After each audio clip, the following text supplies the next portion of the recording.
Bonjour. On a donc parlé de la relation engagement-savoir des chercheurs. Et donc maintenant, on va parler de celle plutôt des élèves et des enseignants à l'école. Donc pour cette présentation, j'ai choisi, plutôt que de développer en fait un propos ou une étude de cas, plutôt de vous montrer des petits exemples de recherche, de questions auxquelles on s'intéresse en sciences de l'éducation sur cette relation entre savoir et engagement qui, effectivement, nous intéresse beaucoup. Donc, je commencerai par développer une rapide introduction sur les sciences de l'éducation, mais aussi de comment je me situe dans cette discipline. Et puis donc, je montrerai 3 exemples à 3 niveaux.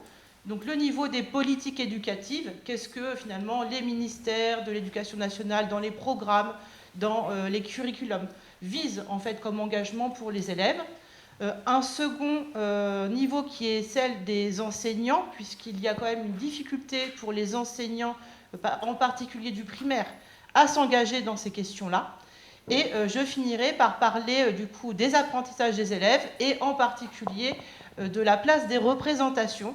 Et je pense que ça résonnera avec ce que mes collègues viennent de dire sur le fait, est-ce que finalement savoir, c'est accumuler des informations ou est-ce qu'il y a des transformations à faire au sein même de leur représentation pour qu'ils puissent construire des connaissances ou des savoirs. Et donc en conclusion, plutôt quelques questions qui m'intéressent et que dont je souhaiterais pouvoir discuter avec mes collègues et aussi avec vous. Donc l'introduction sur les sciences de l'éducation, de la formation, pour ceux qui ne connaissent pas, c'est une discipline en fait des sciences humaines et sociales qui emprunte à de nombreuses autres disciplines. Elle va se nourrir d'apports en histoire, en anthropologie, en sociologie et aussi en didactique, qui est plus du coup mon champ. Ah, je crois qu'il y a un problème avec Zoom. Donc la didactique des sciences, donc discipline dans laquelle je me situe, cherche en fait à identifier quelles sont les transformations du savoir, de leur production par des experts tels qu'on a ici, qu'on appelle la noosphère, les savants, jusqu'au savoir tel qu'il est visé pour des élèves.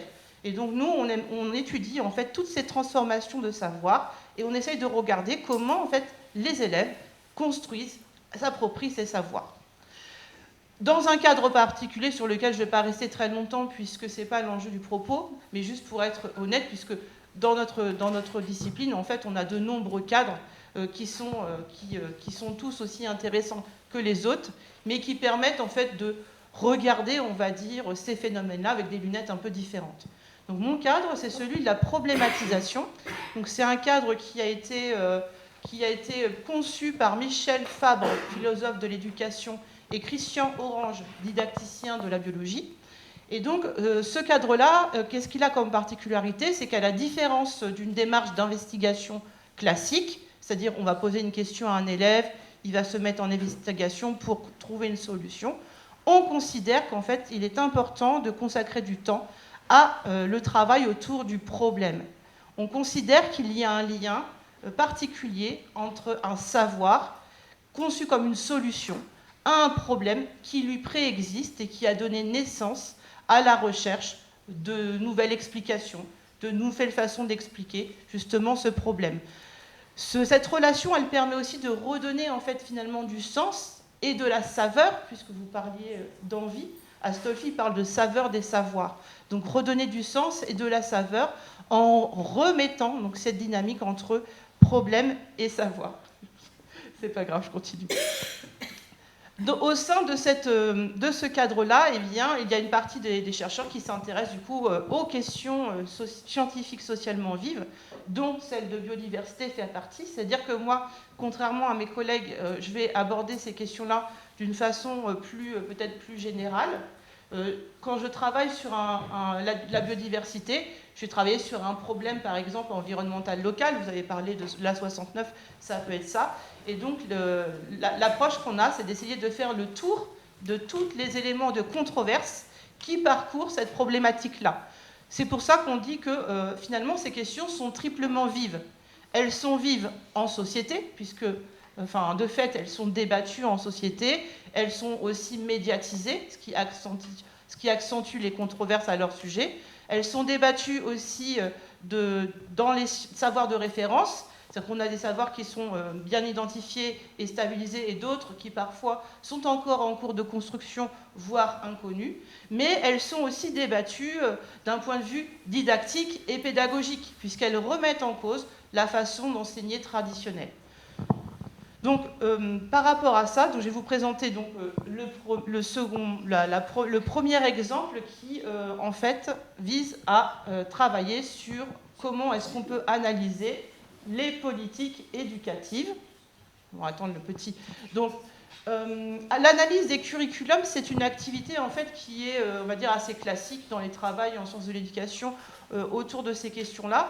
Ça peut prendre la forme, par exemple, d'analyser.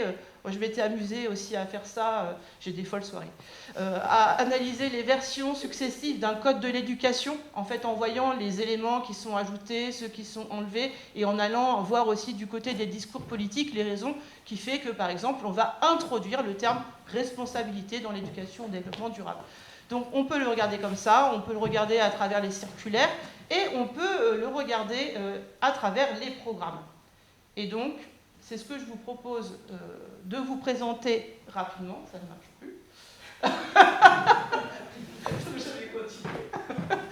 Donc, on a choisi, donc, avec une collègue qui s'appelle Céline Chauvigné, qui est professeure des universités en sciences d'éducation à Nantes, d'aller analyser les nouveaux programmes d'éducation morale et civique qui sont parus récemment et qui ont l'intérêt de présenter finalement tous les objectifs de travail et des approches pédagogiques du CP jusqu'à la fin de la scolarité. Donc c'est assez intéressant puisque ça nous donne un regard à la fois sur les contenus, mais aussi sur la conception de la progressivité.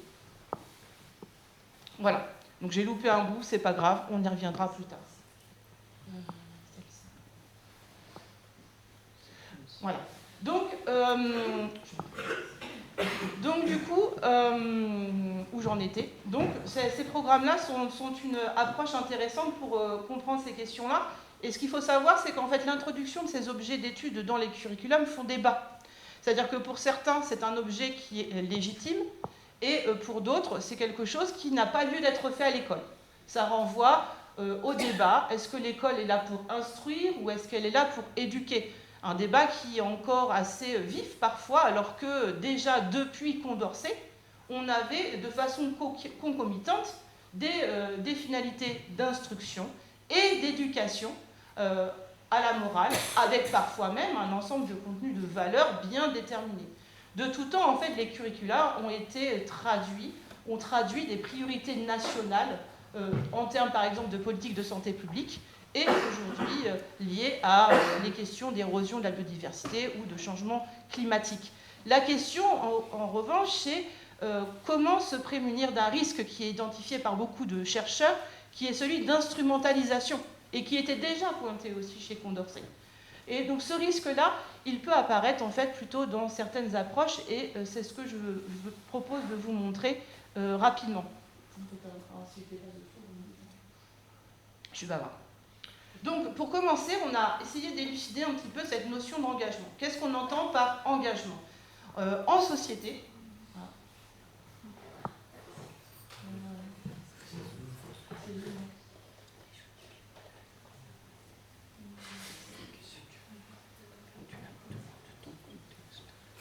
Donc en société, en fait, cette notion-là, qu'est-ce qu'un engagement citoyen? En fait, elle est assez variée.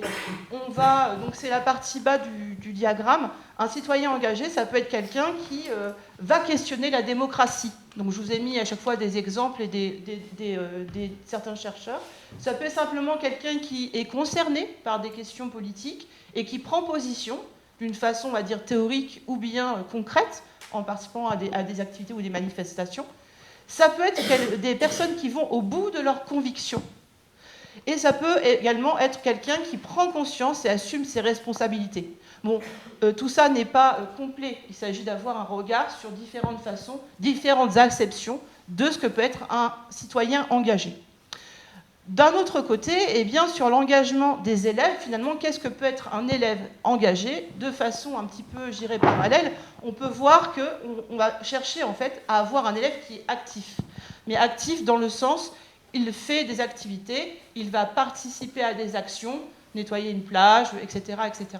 Ça peut être un élève qui va prendre parti. C'est-à-dire que quand il va explorer une problématique, eh bien, il va se construire une position. Ça peut être un élève auteur. Donc ça, c'est développé, c'est-à-dire c'est un élève qui va finalement décider du chemin vers lequel il veut aller, un chemin qui va être construit aussi par des savoirs qui vont lui être apportés. Ou bien un élève responsable, et alors je l'ai mis entre guillemets, parce qu'on peut se demander de quoi finalement est responsable un élève, et prenant des initiatives. Donc toutes ces questions-là, en fait, posent quand même deux questions fondamentales, qui est la place de la liberté et la responsabilité des élèves là-dedans. Donc ces deux questions fondamentales en philosophie de l'éducation, puisque si on pense que finalement on doit construire des citoyens libres, mais aussi engagés, comment est-ce qu'on fait pour tenir cette double mission sans formater les esprits? Donc cette élucidation nous a permis de construire une grille sur laquelle je vais passer, mais qui en gros analysait les objectifs, les différents savoirs en termes de visée d'activité, de prise de position et de responsabilité, en croisant donc les moyens proposés pour en fait en inférer une approche et un type d'engagement. Donc, dans ce document, je ne vais pas pouvoir tout présenter, donc j'ai choisi de me limiter à deux grands résultats. J'ai quelques éléments à vous citer. Donc le premier, c'est que finalement, quand on regarde comment l'engagement se traduit dans ce document, on est plutôt face à une liste de valeurs, une liste d'attitudes ou d'aptitudes à développer, voire à exécuter, puisque le registre langagier sur cette partie-là est plutôt de l'ordre de faire adhérer, et non pas faire comprendre, faire construire, plutôt et dans l'instant, sans qu'un travail de réflexion critique sur les enjeux, savoirs et problématiques qui leur donnent sens ne soit systématiquement pensé. La place de la compréhension critique et du développement d'attitudes critiques est plutôt marginale. On peut également noter que l'idéal d'éducation par émancipation est absent. Première fois qu'il est absent de circulaire sur les EMC. Un exemple sur l'argumentation, par exemple, la place de l'argumentation. Les programmes insistent toujours sur l'importance de ces débats car ils permettent de vivifier les institutions de la République. C'est assez constant en fait cette affirmation, de même en terminale, la République française est organisée de manière à permettre des débats entre les citoyens pour garantir la possibilité de confronter des options différentes et même opposées. Précision cependant sur l'approche pédagogique qui dit là que finalement, il faut mettre en place des discussions ou des débats, mais qui privilégient non l'expression polémique d'opinions antagonistes, mais la mobilisation de connaissances utiles à la formulation claire d'arguments rigoureux. Un deuxième point, je vous laisse réfléchir à cette tension, sur du coup le second grand résultat, qui est donc l'objectif marqué de former une citoyenneté active, hein, donc je cite, qui se traduit donc essentiellement, et c'est assez concordant avec ce que je vous ai dit avant, sur un agir, un faire agir en tant que passage à l'acte individuel et collectif, et du coup en valorisant certaines modalités d'engagement plutôt que d'autres, donc celle-ci, hein, au détriment de toutes celles qu'on avait présentées, par exemple devenir auteur ou bien prendre position, etc. Ce qui questionne finalement la liberté du futur citoyen. J'ai un exemple, je reviendrai sur le dernier après ensuite. Par exemple, on était sorti un cours dans une classe, on a une opération nettoyage de plage avec des élèves de CM1, avec ma classe, et donc on y va pour nettoyer les déchets. Et donc là, la plupart des élèves sont plutôt contents de faire ce genre d'initiative, mais là, un ou deux me disent, mais en fait, moi je vois pas pourquoi je ferais ça. C'est pas moi qui les ai mis là, et de toute façon, demain il y en aura autant, parce qu'on était en bord de mer, et donc on avait pas mal de déchets qui étaient liés aux activités d'ostréiculture. Et donc là, du coup, qu'est-ce qu'on fait? Est-ce qu'on l'oblige à participer ou pas? Ou est-ce qu'on suspend et on revient pour travailler cet enjeu-là? Et on va étudier par exemple une laisse de mer en allant voir ce qu'on trouve dans cette laisse de mer. Donc c'est quand même pas anecdotique. Et d'autre part, on a aussi une progressivité qui nous semble j'ai dit nous puisqu'on est deux à travailler sur cette recherche-là, simplificatrice et qui perd parfois la pertinence épistémologique, c'est-à-dire le lien au savoir. Je vais vous donner un exemple sur la liberté de manifester. Donc sur la liberté de manifester, en fait, on a quand même, et la liberté d'expression d'une façon générale, en primaire plutôt des actions qui sont valorisées sur le fait de, par exemple, se présenter comme délégué, participer aux élections déléguées, ce genre de choses. En revanche, en fin de collège, eh bien là, on commence en fait à diversifier les formes d'engagement, donc en disant que, par exemple, les formes traditionnelles de l'engagement sont décisives, engagement politique, exercice d'un mandat, engagement syndical, engagement associatif ou humanitaire, démocratie scolaire. La liberté d'exprimer son opinion et de manifester est à ce moment-là définie comme un moyen de faire pression sur les gouvernements.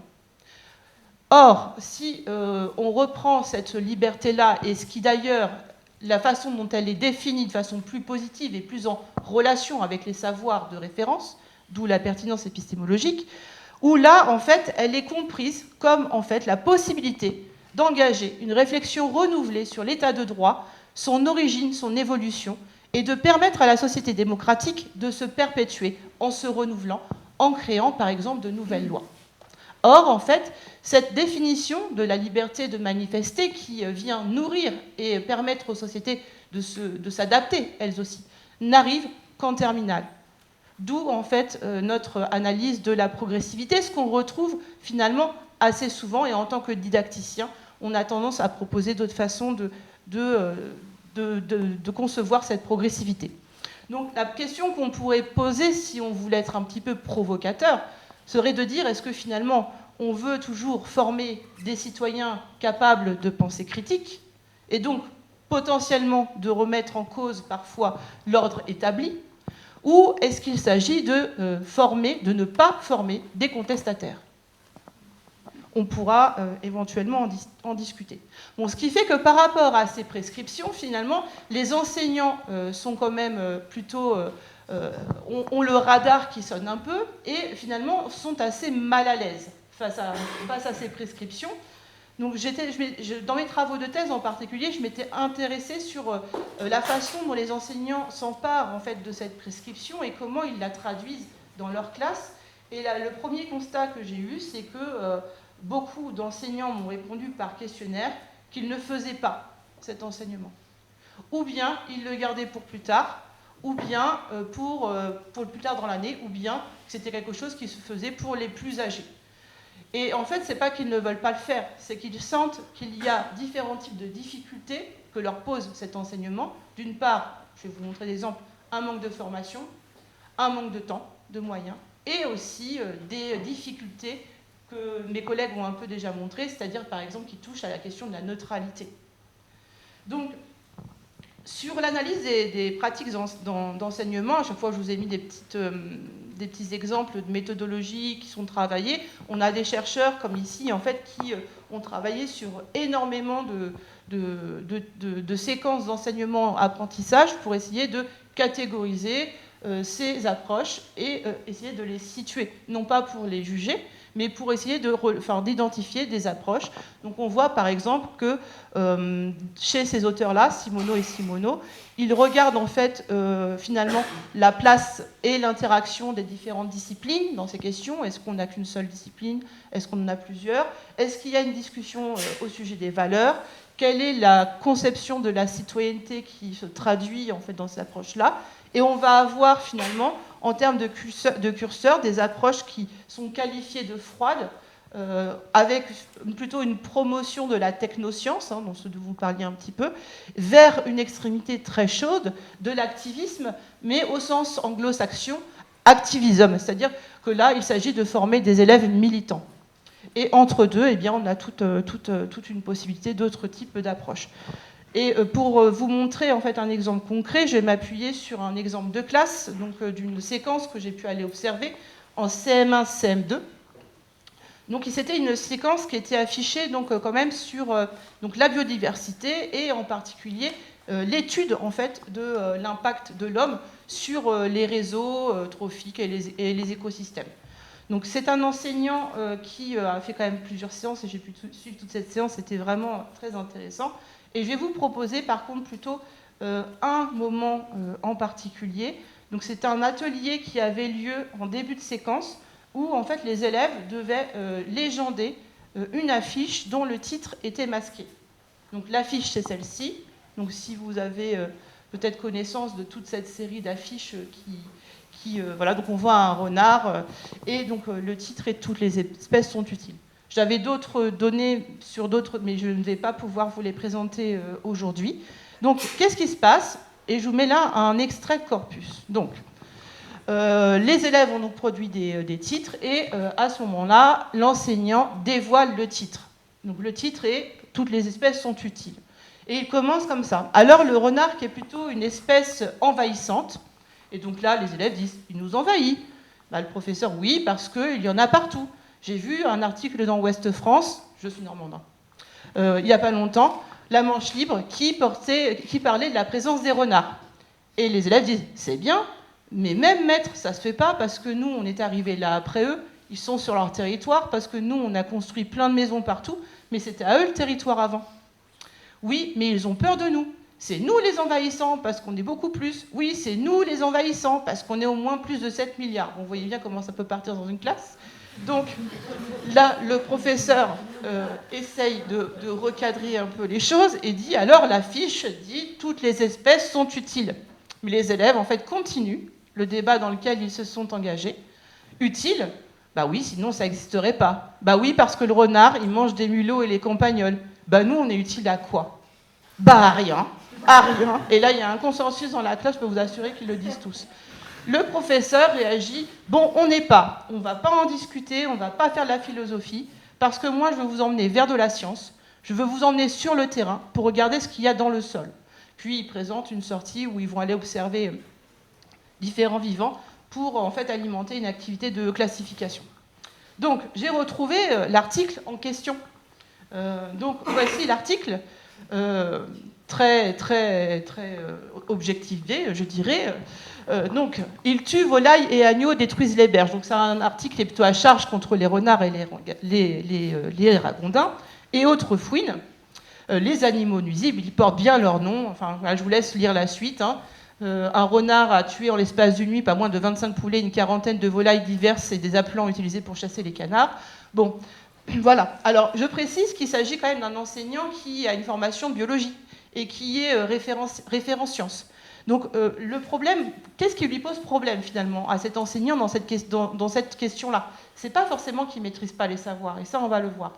Donc, on se sert d'outils comme ça, pas tous, mais certains, pour reconstruire en fait des raisonnements d'enseignants à partir de plein d'énoncés qui sont un peu fragmentés comme ça, éparpillés dans les corpus.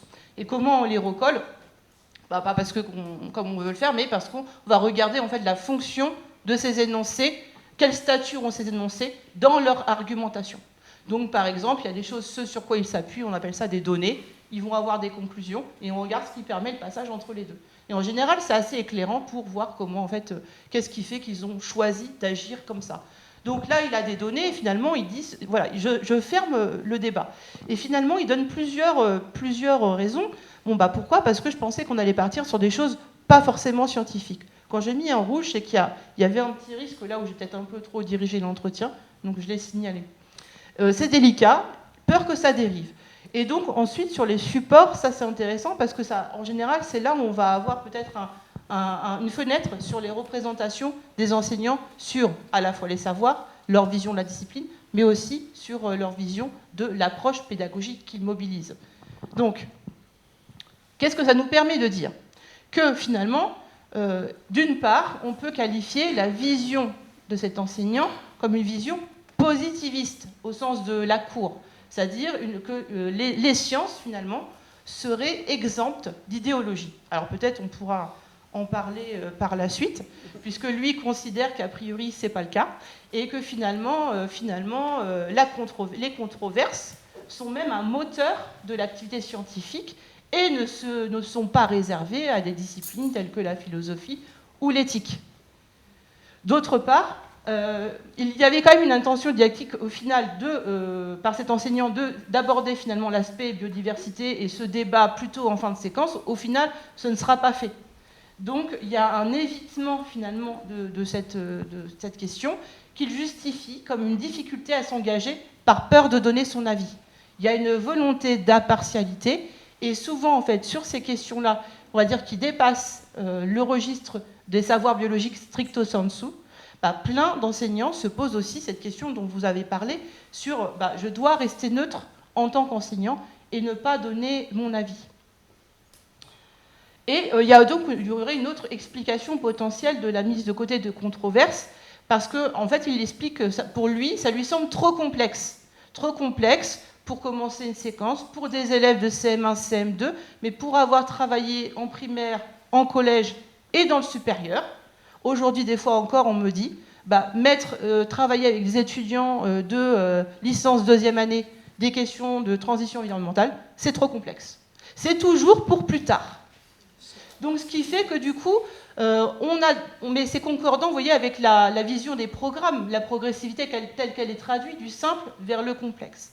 Est-ce que justement, une façon de renverser ça, ce ne serait pas justement de se dire, bon, on va mettre ces problématiques-là au cœur des enseignements dès le départ, en fait, en identifiant précisément quel type de savoir on va potentiellement pouvoir traiter dans ces questions-là, et sur lesquels on laisse une boîte noire parce que trop complexe pour le moment, mais en ayant une prise en charge de la problématique un peu plus dans toutes ses dimensions.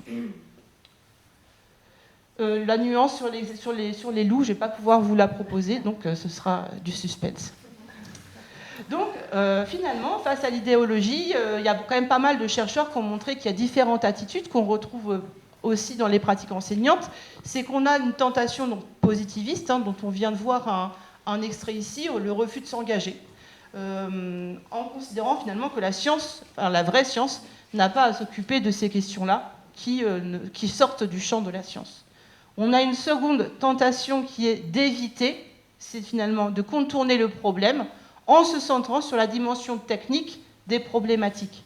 Par exemple, là du coup, d'une séquence sur l'impact des humains, des hommes sur la biodiversité, finalement, on a fait une séquence sur la classification phylogénétique. Je parle avec beaucoup de précautions parce que j'ai un expert à côté de moi. Une troisième tentation qui est la tentation relativiste. Donc ça, je pense que ça peut être un point de débat intéressant. C'est-à-dire que par rapport à la question du doute, et donc vous en avez parlé, si on part du principe que, par exemple, une connaissance elle est en train de se construire, et donc à un temps T sur un sujet d'actualité, exemple le Covid, les scientifiques ne sont pas d'accord. Comment ça se traduit parfois du point de vue de la société ? Eh bien, finalement, tout se vaut, puisque même les scientifiques ne savent pas. Donc, est-ce que ça veut dire que finalement, une opinion qu'on peut avoir sans aucun questionnement sur la question, elle est de même niveau que l'opinion ou un savoir en construction dans une discipline ? Le relativisme, c'est plutôt de se dire que oui, tout se vaut. Puisque finalement, personne ne sait rien, eh bien, ce que je pense moi, c'est au moins, ça vaut autant que ce que pensent les scientifiques. Et donc, finalement, dans tout ça, les élèves, ce qu'on peut constater, c'est que finalement, sur ces questions-là, s'ils s'y engagent très facilement, ils sont très volontaires, surtout plus ils sont petits, c'est très facile de les motiver, de les impliquer dans des projets environnementaux. Ils sont très volontaires. Mais finalement, est-ce que ça suffit pour engager, on va dire, pour les engager durablement, au sens de qu'ils se construisent finalement, qu'ils construisent leur pensée, et qu'ils aussi sachent ensuite s'approprier des nouvelles problématiques et décider dans lesquelles s'engager. Je donne souvent l'exemple de la pomme. J'ai accompagné de nouveau une sortie d'élèves, on a accompagné pas mal en 15 ans quand même. Et donc, dans un champ en Normandie, je mangeais une pomme, je jette le trognon de pomme dans le champ. Bon, grande section. J'ai 32 élèves qui me sautent dessus et me disent « Maîtresse, faut pas jeter par terre ». Je dis « Mais pourquoi il faut pas jeter par terre ?» J'en profite, vous voyez bien. Et là, il me dit, bah non, mais on a fait un travail avec la maîtresse, on sait qu'on ne doit pas jeter les déchets par terre. Ah, et je leur dis, mais pourquoi? Et donc là, vous voyez, ce qui est intéressant de se dire, c'est que oui, alors les éco-gestes, hein, la promotion des éco-gestes, ça a été la première vague des propositions pédagogiques sur les activités d'éducation à l'environnement. Sauf que si ces éco-gestes, en fait, sont travaillés sans, finalement, ce qu'on disait, le travail sur les enjeux, les savoirs, qui légitiment ces éco-gestes, eh bien, finalement, ça ne donne pas un sens durable pour les élèves. Par exemple, jeter un trognon de pomme, pourquoi ça peut être problématique? Bon, bah, ça peut être problématique aussi pour des raisons sociales. Si je suis sur un trottoir, je me promène là sur Toulouse et que je jette mon trognon de pomme, ça ne se fait pas socialement. Voilà. Donc, si je jette un déchet, enfin, il y a quand même une différence entre un déchet organique et un déchet qui ne l'est pas. Donc, il y a quand même des savoirs qui sont à la disposition des élèves et qui permettraient finalement de fonder en profondeur ces gestes-là.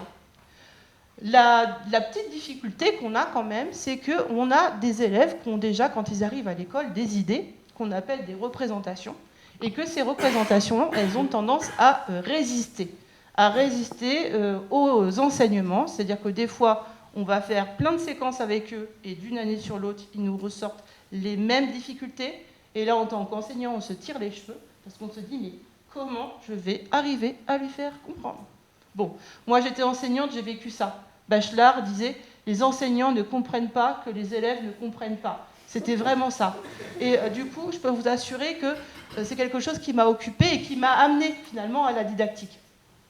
Donc en didactique, la notion de représentation, c'est une notion assez importante en fait qui parle des idées que les élèves ont déjà avant un enseignement ou même après d'autres enseignements, mais qui sont des idées qui finalement sont assez fortes, puisqu'elles permettent d'expliquer des phénomènes pour lesquels ils n'ont pas encore de connaissances, enfin de savoir construit. Et elles sont en fait en plus construites dans un système assez profond. Je vais vous en montrer quelques exemples, s'il me reste du temps. 5 minutes. Et finalement, quand on travaille dans ce cadre-là que je vous ai présenté, eh bien, on estime qu'il est important de permettre à ces représentations de se manifester pour pouvoir en avoir conscience, pour pouvoir en discuter, pour essayer aussi de voir peut-être les choses qui sont intéressantes sur lesquelles on va s'appuyer dans la suite de la séquence, mais peut-être aussi de voir les choses qui potentiellement nous limitent un peu. Ça permet à la fois à l'élève de prendre conscience du fait qu'il a besoin d'apprendre et peut-être aussi de confronter ses idées en les menant un peu au bout, quoi. Donc c'est d'autant plus important finalement dans le cadre des questions scientifiques socialement vives, étant donné l'importance de médiatisation des discours sociaux et de la littérature de jeunesse en fait, qui viennent en fait interférer sur ces questions-là. Notamment par exemple sur le renard, sur le loup, le chaperon rouge, toute la littérature enfantine viennent en fait nourrir finalement les élèves et ils s'en servent ensuite comme idée pour expliquer les relations entre les vivants. Finalement, du coup, ces représentations, pour nous, c'est vraiment quelque chose d'important. On les recueille avec des dispositifs particuliers comme la situation problème. Bon, ça, c'est un exemple parmi d'autres. Hein. En gros, c'est à partir d'une situation de départ, on va analyser en amont le savoir qui est en jeu, mais aussi les difficultés potentielles. Et en gros, on tend le piège. Donc, par exemple, si on sait que l'idée gentil-méchant, c'est quelque chose qui fonctionne, on va essayer de trouver des trucs mignons qui sont méchants et des trucs pas beaux qui sont gentils, voyez, pour tendre un piège en fait aux représentations et leur permettre de s'exprimer. On va ensuite analyser les discours des élèves, puisque finalement l'activité même ne suffit pas, il faut aussi recueillir les explications sur les activités qu'ils font. Et puis on va ensuite du coup pouvoir planifier le reste du travail par exemple, en mettant en place une logique d'enquête au sens de Dewey et de Fabre. Donc, quelques exemples, mais comme il ne me reste que 5 minutes, je vais zoomer sur le second. Voilà. Donc ça, il y avait 2 séquences. La première, c'était sur les relations entre vivants, et je l'avais mise parce qu'il était intéressant de voir que certains obstacles qu'on avait identifiés dans la première séquence étaient toujours présents dans la seconde. Et du coup, on les a travaillés d'une façon différente. Donc la seconde séquence, c'était un travail donc, sur les questions de protection de l'environnement, et à travers le travail autour de l'idée d'utilité ou de nuisibilité. Pour la discuter, bien sûr. Et donc, ils avaient un ensemble d'images, vous les voyez bien, et on leur demandait, donc, selon toi, quelles espèces devraient être protégées et lesquelles ne le devraient pas. Voilà. Donc, ce qui nous intéresse, évidemment, c'est qu'ils nous expliquent pourquoi, selon eux, certaines espèces doivent être protégées et d'autres non. Donc, je vais vous donner quelques paroles d'élèves sur ces questions.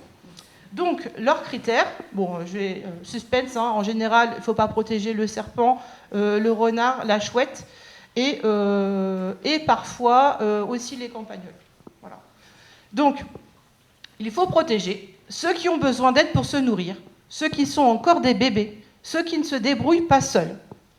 Donc, en fait, quand on a... Alors, c'est des paroles d'enfants de CP, hein, donc ils ne font pas des grands discours, mais n'empêche que quand on a ces explications-là, et en prenant appui finalement sur des données qu'on a en épistémologie sur la construction de ces notions à travers l'histoire, on sait que l'anthropomorphisme, par exemple, le fait de s'appuyer sur ce qui est comme nous, c'est-à-dire un enfant, un jeune enfant qui est encore un bébé, qui est fragile, qui a besoin d'aide pour se débrouiller et devenir un adulte. Donc ils se servent de ce qu'ils savent pour eux, pour en fait organiser leur réponse au problème qui leur est posé.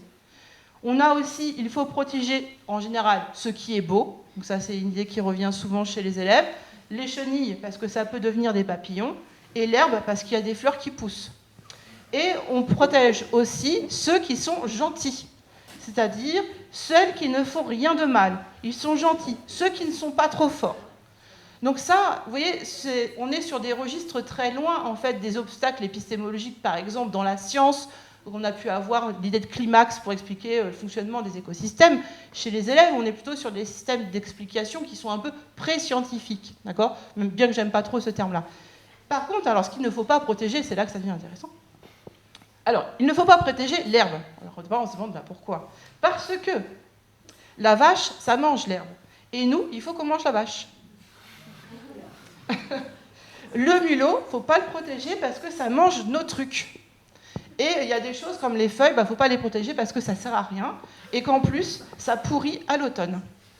Voilà. Donc il y a 2 choses. D'une part, chez ces élèves-là, des fois le végétal n'est pas identifié comme un vivant. Donc ça, on le sait, c'est un obstacle et quelque chose qu'on doit travailler quand dès la maternelle, en fait, on travaille avec eux, ça veut dire quoi être vivant, hein. Et il y a aussi la question du coup de l'utilité du vivant. L'utilité de protéger des vivants en fonction de la concurrence ou de l'intérêt pour l'homme. On a donc, il ne faut pas protéger ceux qui se débrouillent, ceux qui sont rapides et qui se protègent tout seuls. Bon, ça, c'est le pendant de ce qu'on a dit tout à l'heure. Et puis, alors, la grosse catégorie, on ne protège pas les méchants. Ceux qui nous griffent, c'est des méchants. Le hibou, c'est méchant, très très méchant. Ça peut griffer, manger. Les serpents, c'est pas très gentil. Les renards, ça mange les humains. Ça nous fait peur, ça peut nous piquer, ça peut nous blesser. On ne protège pas ceux qui sont féroces, et il faut qu'on protège nos animaux contre les prédateurs, comme les serpents, même s'ils peuvent être des animaux de compagnie. Donc on voit bien que la catégorie méchant est l'organisation, l'idée en fait qui les organise principalement et qui permet de dire qu'il faut protéger ou pas. Bon, une fois qu'on a fait ça, vous me dites qu'est-ce qu'on en fait ? Eh bien, on prend le problème à bras-le-corps. Le serpent, ennemi numéro 1. Donc, on prend un temps, on revient sur ces évaluations-là, qu'on appelle diagnostic, avec les élèves, on dit voilà, le serpent, ok. Vous êtes tous d'accord, personne ne protège cette bête-là. Pourquoi ? Donc là, ils repartent avec leurs idées. On a même eu aussi, le serpent, s'il nous mord, on peut se transformer en serpent. Et puis, on dit, ok, donc on est d'accord. On n'aime pas les serpents, on ne veut pas leur faire des bisous, on ne veut pas leur faire des câlins, etc. Et maintenant, alors expliquez-moi pourquoi c'est une espèce qui est protégée partout en Europe. Ah, alors là, grosse énigme. Ça les sèche. Vraiment, on ne comprend pas. Et donc, sur la suite de la séquence, eh bien, ça va être nourrir l'enquête, justement, pour essayer de déconstruire, finalement, cette idée c'est méchant, donc c'est pas intéressant. Et finalement, enrichir par de nouvelles idées sur, finalement, les serpents, ça sert à quoi dans un écosystème? Et même, finalement, ça sert à quoi aussi pour nous? Donc voilà quelques exemples sur les représentations d'élèves. Moi, j'adore, hein, ça me passionne, ce que disent les petits. Et donc, je pensais à ce que tu disais sur les obstacles, sur l'invisible notamment. Et donc, quelques questions éventuellement en guise de conclusion et pour lancer la discussion. En didactique des sciences, on a tendance à dire qu'une opinion a toujours tort, au sens bachelardien. Est-ce que finalement c'est vrai en ce qui concerne une question scientifique socialement vive, puisqu'on a une partie des savoirs qui ne sont pas forcément stabilisés ou qui sont par essence débattus en société? Comment en fait on peut lutter et mettre au travail les idéologies, de quelle nature elles peuvent être? Est-ce que finalement, compte tenu du contexte d'urgence à agir pour préserver la biodiversité, est-ce qu'au final, on devrait pas, c'est une question qui est posée par certains chercheurs et écologues, accepter une forme d'activisme, quitte en fait à renoncer à l'idéal d'éducation par émancipation, étant donné le temps long, c'est volontairement provocateur. Engagement individuel et responsabilité nationale et internationale, deux poids, deux mesures, puisque certains chercheurs ont montré aussi que les États ont tendance à se défausser finalement sur l'éducation de questions dont on leur charge en fait de prendre en compte et de ne pas finalement avoir des politiques interventionnistes sur ces questions-là. Et nécessité, ça c'est une question qui m'intéresse beaucoup en ce moment, comment est-ce qu'on pourrait penser la complémentarité et le dialogue sur ces questions-là entre une certaine pensée généraliste qui permet d'avoir une compréhension un peu globale des problèmes et des savoirs experts pour permettre justement une prise en compte de ces questions-là à l'école. Voilà, nous vous remercions de votre attention et nous sommes prêts à répondre à vos questions.